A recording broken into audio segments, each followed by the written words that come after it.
பாடா. மாமா போர் அடிக்குது, ஏதாவது படம் சொல்லுங்க பாக்குறதுக்கு. படமா? பாகுபலி போய் பாரு, சூப்பரா இருக்கும்.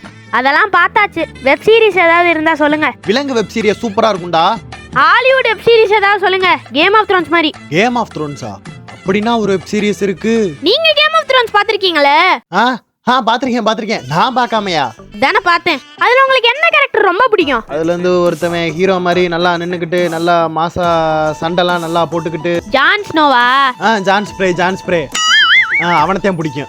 எனக்கு அதான் பிடிக்கும். மாமா உங்களுக்கு கேம் ஆஃப் த்ரோன்ஸ்ல பிடிச்ச அனிமல் கேரக்டர் என்ன? விட மாட்டேன் போலயே. எனக்கு காட்டு பண்ணி தாண்டா பிடிக்கும். காட்டு பண்ணியா? காட்டு பண்ணி அதுல இல்லையே. காட்டு பண்ணி இல்லனா நாட்டு பண்ணி. பேசாம வாடா. எனக்கெல்லாம் டிராகன் தான் பிடிக்கும். ஆனா பாத்தீங்களா, கடைசியில ஆரியா தான் ஹீரோவே.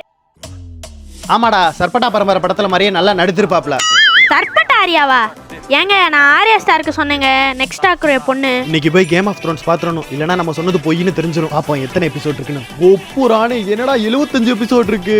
நம்ம பார்க்கலன்னு உண்மையை சொல்லிட வேண்டியதே. மாமா கேம் ஆஃப் த்ரோன்ஸ்ல எப்பா சாமி, நான் கேம் ஆஃப் த்ரோன்ஸே பார்க்கலடா, சும்மாதான் சொன்னேன். பார்க்கலையா? இதுக்கு எதுக்குங்க போய் சொன்னீங்க? அது வந்து எனக்கு ஒரு கௌரவ பிரச்சனை. திடீர்னு இப்படிதான் பார்க்காத படத்தை பார்த்தோம்னு சொல்லிடுவேன், அதுக்கப்புறம் இப்படி வசமா மாட்டிக்குவேன். ஆமா, நீ என்ன பார்த்துட்டு இருக்க? Stranger things. ஸ்ட்ரேஞ்சர் திங்ஸ் அது சூப்பராவல இருக்கும்.